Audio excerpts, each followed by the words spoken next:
Hey there, Dream Chasers. This is Hannah Pryde, and welcome to Pryde Shine, the podcast where we explore the innovators and influencers of Dubai. Proudly sponsored by Pryde Migration, your dedicated partner to make Dubai your reality.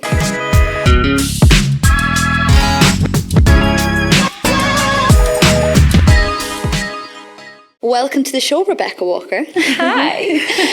So for everyone that doesn't know, Rebecca Walker is the CEO and founder of the Face Lab Group, which is now a global business all about skincare, complexion and looking bloody gorgeous. I mean, look at you. My skin is the advertisement. Glowing. My biggest advocate. Yeah. The best. So I wanted to jump on the podcast because although you're absolutely unreal at getting the most amazing natural glow, you have been able to build a community and a brand through the Rebecca Walker technique at this Face Lab. How have you been able to build that over the years? What was your main starting point to build the community through Instagram? Oh gosh, well, it's taken years, like always does. Years and years. So I started when I first came out of school, and just kept going with it and building rapport with clients, working with established brands, and always updating our knowledge to create the community that we've got today in the different locations that we've got around the world, which is really exciting. It's so exciting. And to be honest, it can be quite daunting for anyone. I mean, we've both done it, and a lot of people can look at us and be like, what the hell? Why have you put your name to your exact business?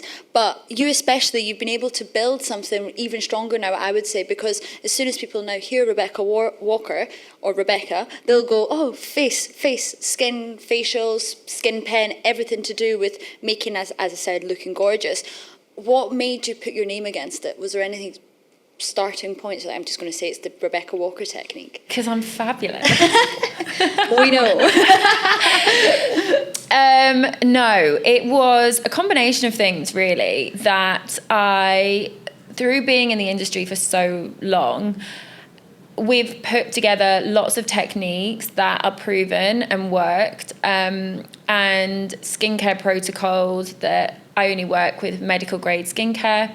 And I guess seeing complex skin cases throughout the years that we've had the business. So putting all of that together, working with medics, because I only work with medics, has given us the techniques, or myself, the techniques that I've got today to use on our clients for complex cases, and also for my clients that, you know, are red carpet, sports players,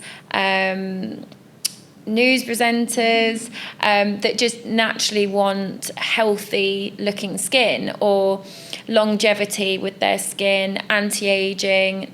You know, the list is endless of skin problems that we might occur. 100%. And do you think there's been a boom? Well, obviously a lot of people will know the influencer Alex Earl and her full acne treatment and program and like the transformation. Have you seen from Instagram and obviously influencers now blowing up and kind of promoting what they've had from like being a lot more, like sensitive and like taking off the filters and actually showing what's underneath? Have you seen a lot more people invest in their skin? Yeah, I think people are naturally investing a lot more in their skin. I mean, our industry is probably boomed over the last few years more than it ever has done, especially from lockdown. You know, all we hear is from when we were in lockdown, and everybody was on Zoom and everybody could look and see their skin in its full entirety.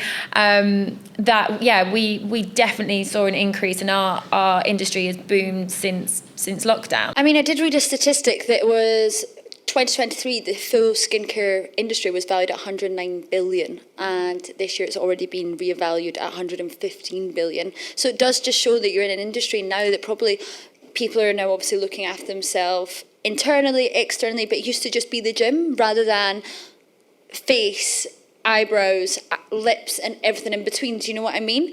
So it's really interesting. How did you actually get into it? What was your like stepping stones into the beauty world? So much of the disgust to my parents that wanted me to go to university and be a lot more academic than what I was.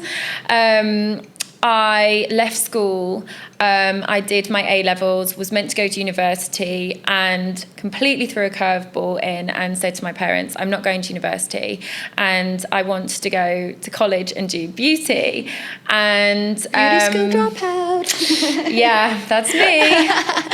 And yeah, I don't think they were particularly impressed. And that was the back then, a few years ago, you know, it wasn't the industry that it was today, and you definitely couldn't. The earning potential wasn't there from what we are today. So that aside, I went to college and I studied at college and did 2 years there and got headhunted to work in a five-star spa. And I went and worked there for 2 years and worked with some really strong brands at the time that were sat on cruise ships and the highest spas in the world. I worked for them, and whilst I was working for them, I realised that actually working in a spa was not only really hard work physically, but it also, the money wasn't there. So I actually went down a completely different route and went into business development for a hospitality company, but always kept my foot in with my clients, and then revisited it again about 9 years ago. But again, always had those clients in the background. And then 9 years ago, I really went kind of full throttle and went and worked with a private GP, worked with a lot of big private families, and worked with some really incredible brands and built it again to kind of what it is now. And you're saying, touching obviously on your clientele, being able to build it, how do you think you've been able to keep up client retention? Because especially in a place like Dubai, client loyalty is one of the hardest things to build. Probably even in London now, in Jersey and everywhere else, it's super, super hard because someone sees someone do well. And usually the thing is, I'll just copy them, it looks easy. But they don't actually realise the work and everything involved. So how have you been able to build the client relationship and then keep them? So I really, really strive myself and the team that I've got behind me, and I plummet into them every single day. I was talking to my PA before I even just came here in the car. You know, one thing that I'm really strong on is client confidentiality. People know, like when they come into our room, whether they're coming in for a skin concern, they'll feel apprehensive anyway because they're in front of somebody that, you know, they will feel vulnerable in front of. I'll strip them from their makeup, and normally there is a reason why the skin's behaving the way that it is.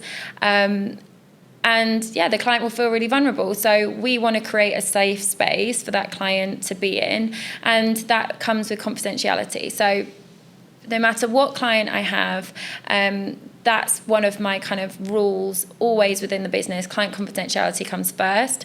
And then the second branch that I always strive on is our knowledge. I constantly put me and the team through training. I'm constantly reading. I live and breathe the brand, and I genuinely have an interest in what I'm doing. It isn't a job for me; it's my lifestyle. So I'm constantly reading up on skincare, what can make our skin better in lots of different areas, not just topically what we're putting on our skin, what we're ingesting, what's going on in the gut health, what we're doing fitness-wise. It's lots of pillars. It's not just skincare as such. I mean, I want to touch on two things on this amazing stuff you just said. When it goes back to, obviously, you are what you eat, now more and more people are thinking about gut health and how the gut is your second brain and everything in between. Before, there was not really any speak about it, and it's going back to COVID, no one really mentioned it. Are you seeing a lot more people asking you, like, what should I eat? How do I eat this? What exercise is good for my skin? Or are you just putting it on them and they're like, oh, I'm going to do this? No, so that's really interesting actually, because our clients are so educated now. So when I first came into the industry, clients weren't really that educated, and you were the complete educator, which, okay, we still are, but you our clients come to us a lot more educated than what they used to be. You've got the resources of Instagram, TikTok, Snapchat, YouTube, all these podcasts that everybody listens to. So yeah, your clients come to us incredibly clued up. So we have to be exactly the same.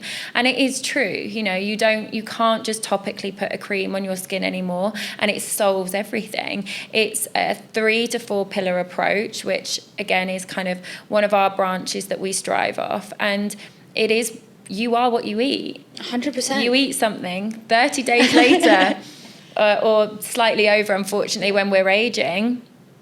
We are the product of that. I have a real interest in gut health and nutrition, and what you digest is what you are literally a few days, a few weeks, months later. It's crazy. But do you know what? And I've spoken about it on a few podcasts now. People that do really well in businesses and are able to grow their brand that it gets to that level, it usually is a passion project. It usually is. They live and breathe the brand, that they become obsessive with it, and all they can think and talk about is what they do. But do you not think it makes you not feel like you're working every day? You're not working as much as you are. I mean, you travel how often? So often, like probably every 30 days, and probably more. Yeah. But like, imagine if you hated your job and how much of a burden and a stress that would be if you're like, I don't like my clients, I don't really care what they eat, and I've got no care about what they actually look like. It's just here to pay the wages.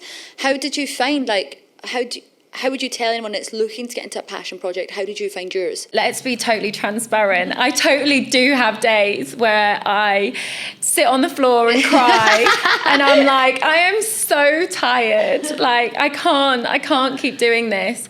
But whether it's ADHD or whatever it is that I haven't diagnosed myself with, there is the bottom line is there's a passion there. Yeah. And I absolutely love what I do, and I have a genuine passion and care for my clients. I've got clients that have become some of my best friends.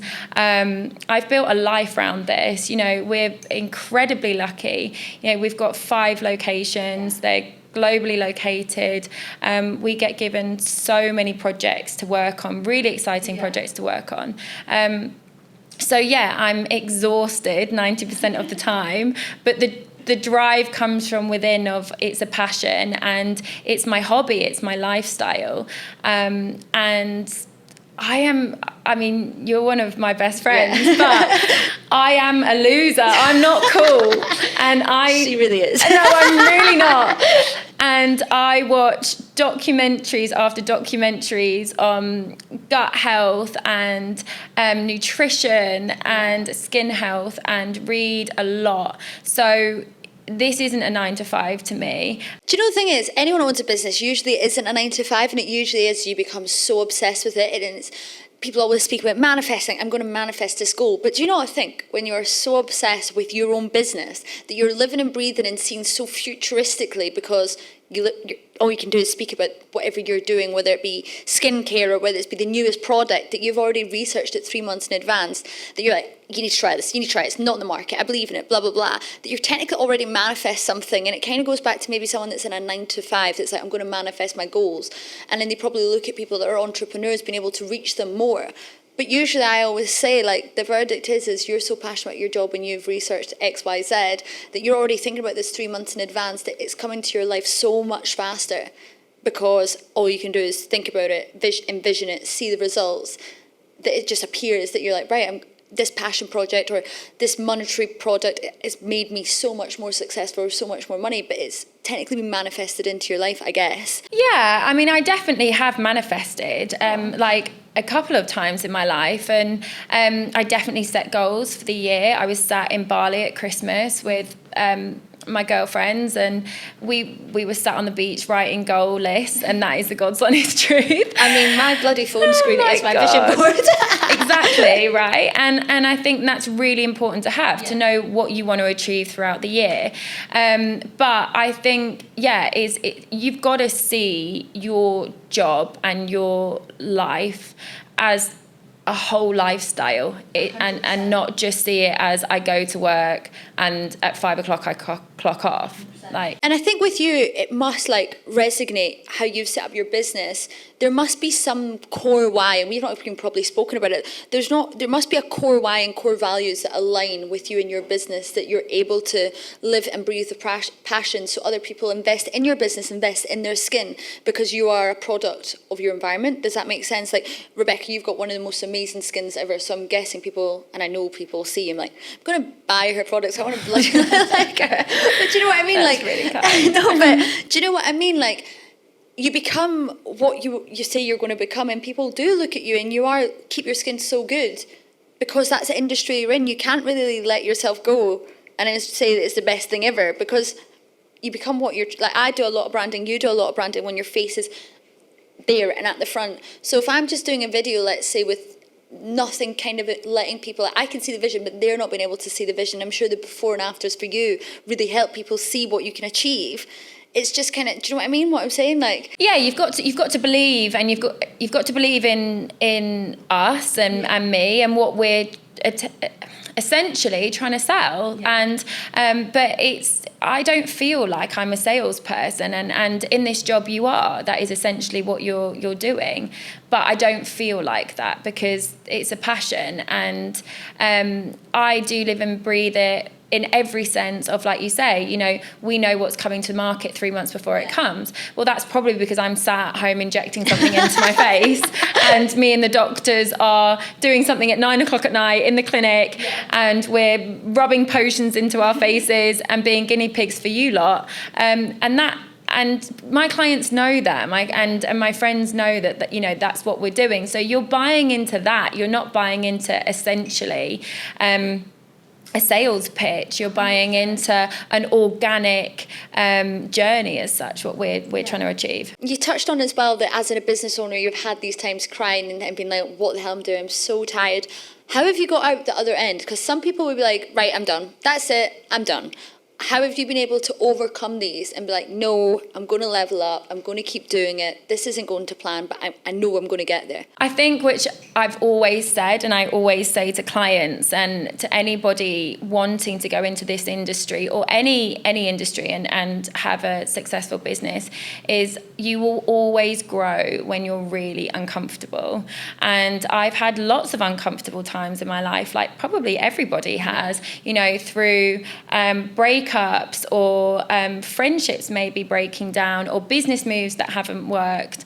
You know, I've had failures. Like, I haven't just had this really easy ride that's come to me. And do you know the thing? I think people always think there is an easy ride because they see the Instagrams, they see the glitz and the glam, they see maybe your clients and like, how have they got them? But they don't actually see behind the scenes, the tears, the upsets, I've put this much money into this and it's just flopped. Like, what the hell am I going to do? How am I going to get these clients back?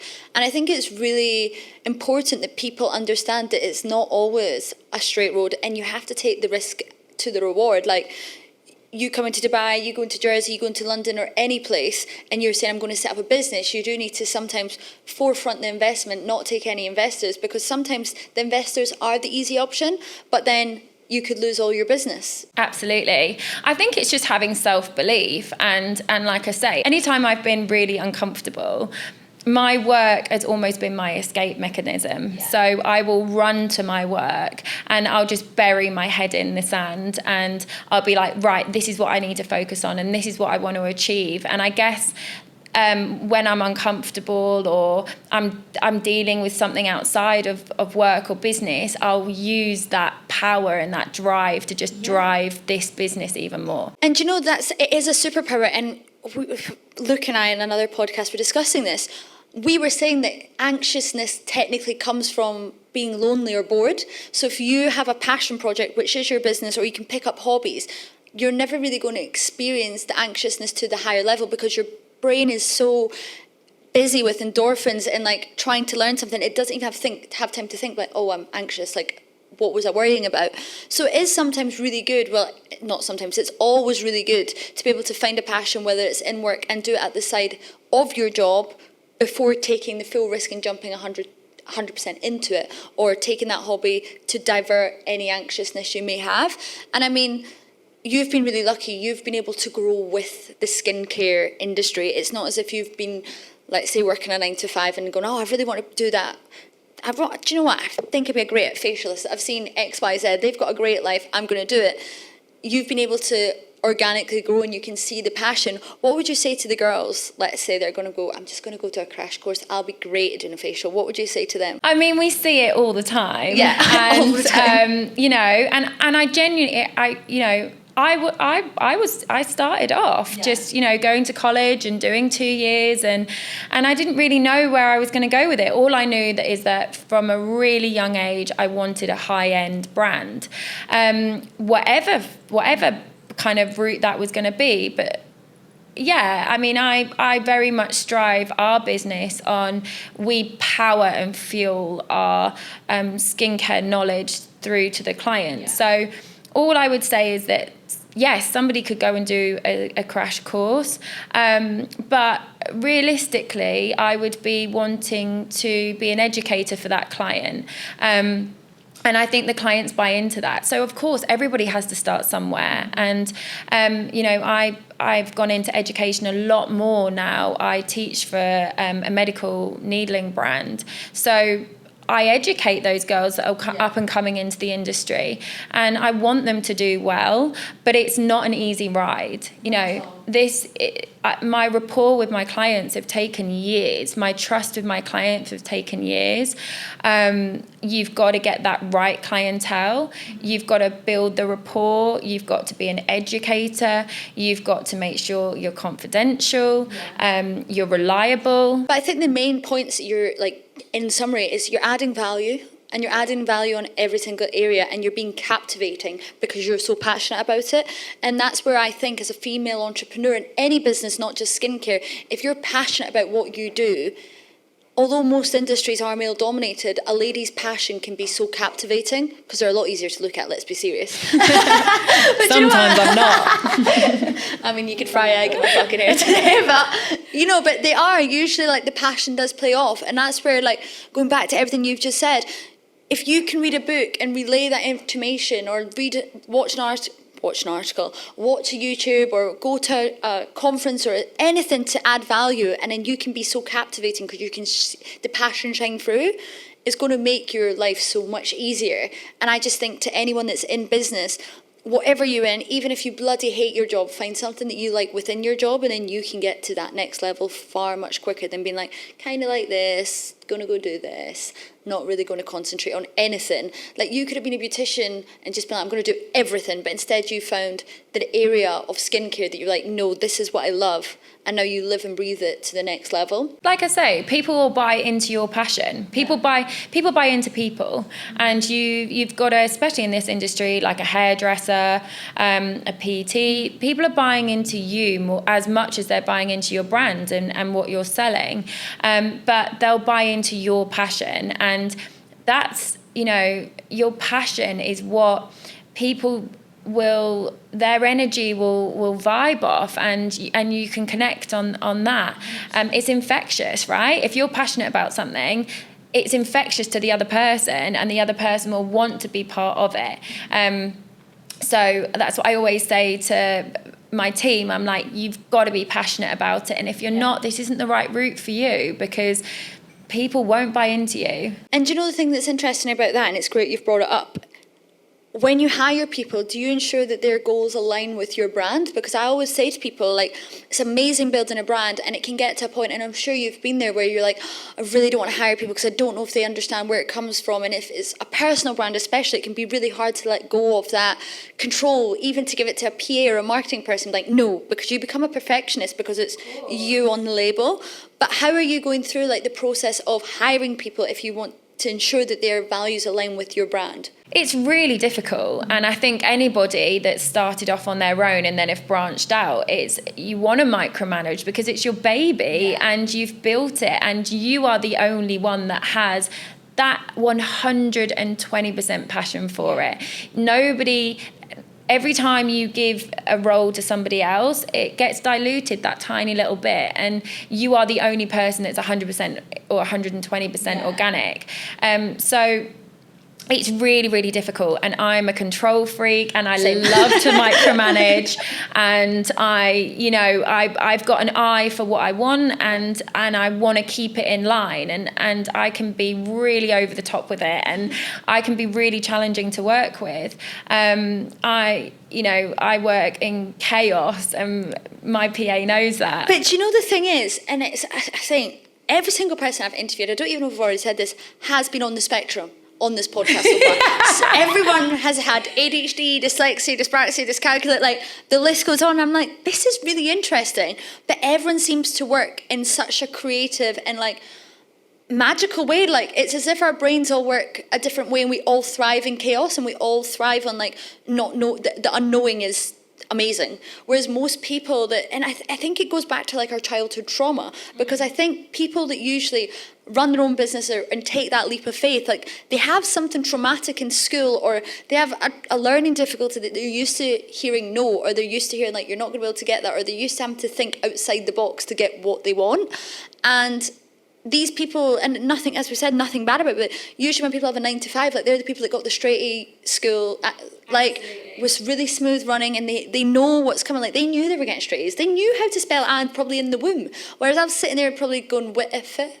Like, do you know what I mean? Like, yeah. It's so crazy, and I find it really interesting. Everyone I speak to is like on the spectrum in some way, and they love chaos. I think that like goes back to what I said earlier, is you grow when you're really uncomfortable, and any uncomfortable position I've been in is actually given me a massive kick to drive and strive and create what I want myself, not rely on anybody, and have exactly what I want and have a vision and go with it. 100%. It probably does come from either pain or traumas or whatever it is, and everybody has their own vice. But yeah, anytime I've been really, really uncomfortable in my life, I've always gone down the route of, right, I'm just going to throw myself into what I love and my passion and my job and my work, and then flourish and try and create the brand that I'm wanting to be and to stand out from the crowd. I never wanted to just have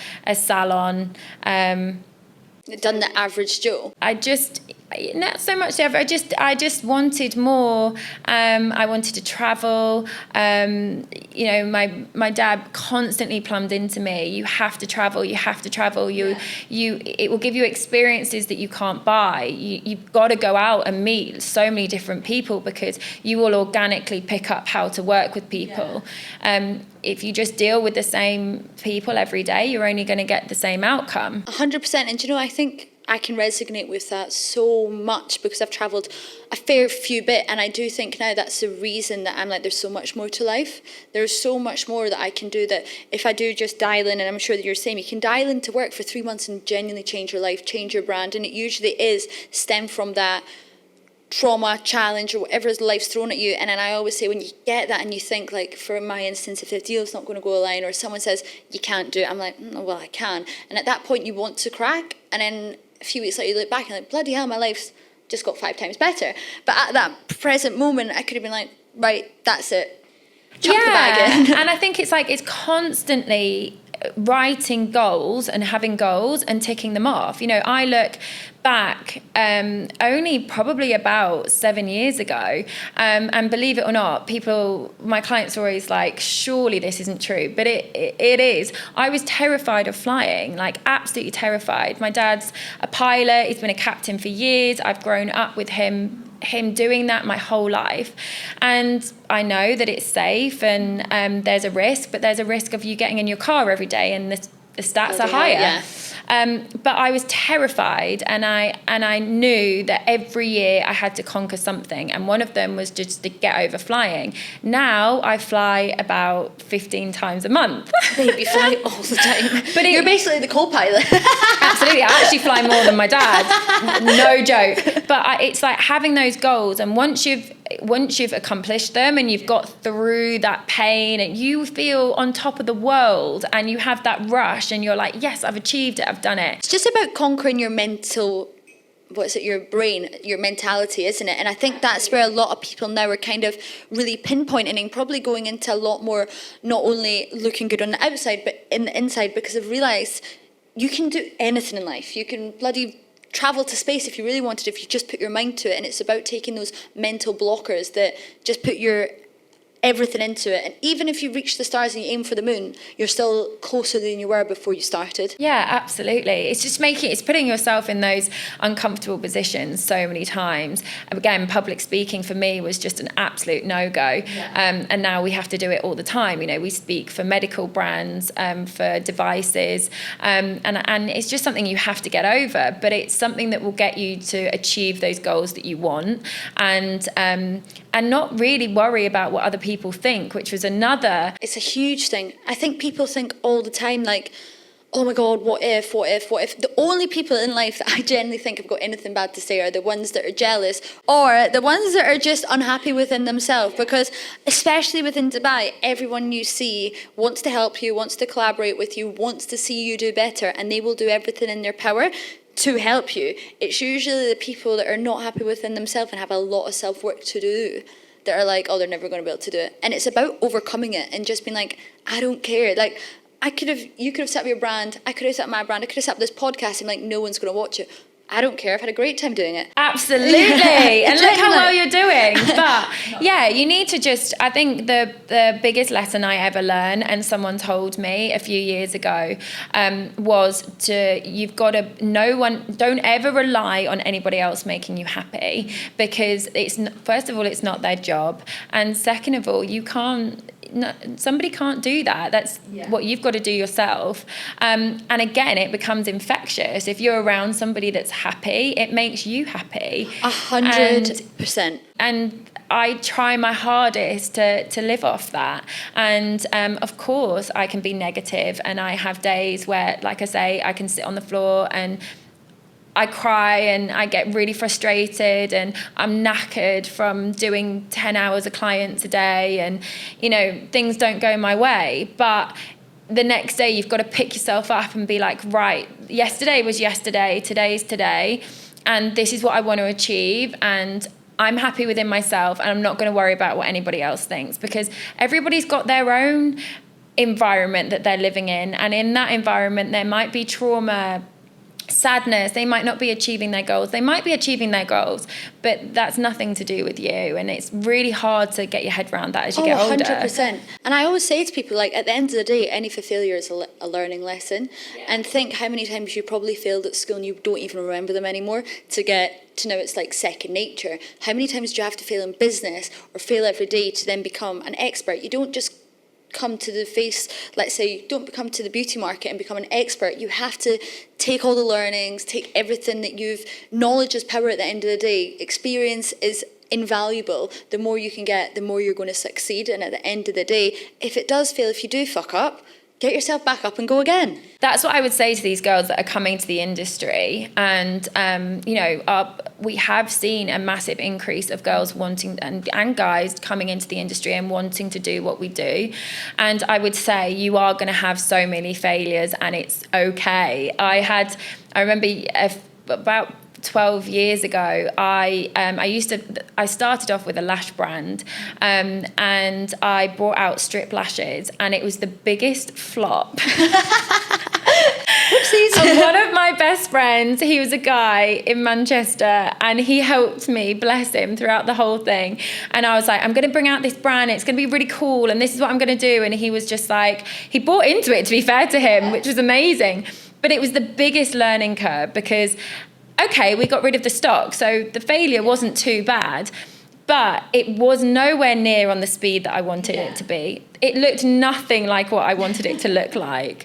And there was failure with it, because at the end there was a tiny bit of stock that I had to sell at a bit of a loss. I didn't make a massive profit on it.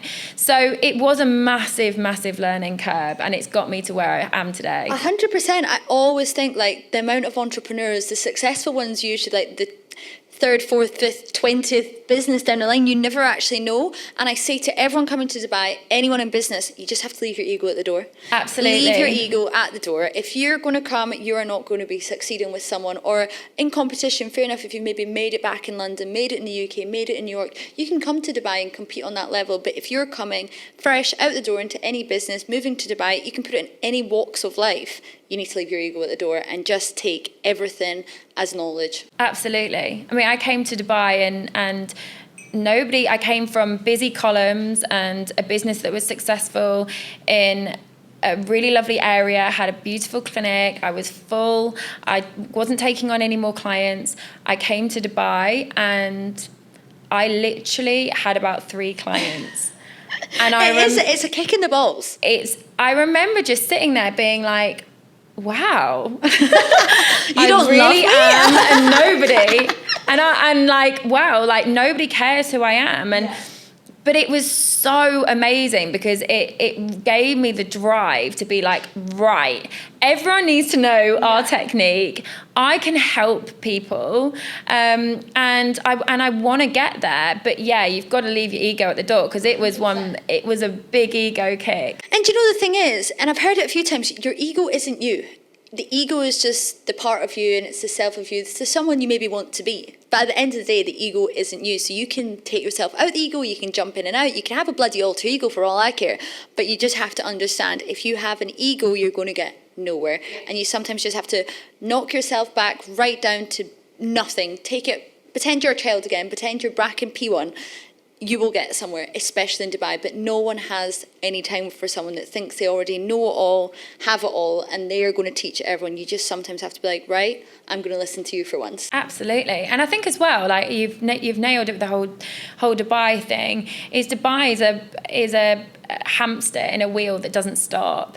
It's a city that doesn't sleep, and it's the most incredible place. We live here, and you know we're very, very lucky. We've got an amazing friendship group, but it's a savage place to be. So savage, especially with someone like us in our friend group. Everyone owns a bloody business.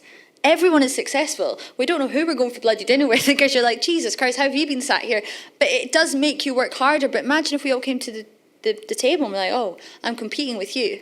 How am I going to get there? Like, none of us would get anywhere, whereas you all have to back each other, support each other, and help each other get to the next level. Yeah, absolutely. We're very lucky. We have a really good friendship group, but you all have to thrive off each other and all support each other. And it's, especially in the beauty industry and the skincare industry, you know, it's booming, it's incredibly competitive. And I would say to anybody coming over from the UK or wherever people are coming over globally over to Dubai, is that people will buy into your knowledge and your standards and keep your standards where you believe that they should be. And people will naturally buy into that, and you can be successful here, wherever in the world. Legit, you just have to know your value and don't drop it for anyone.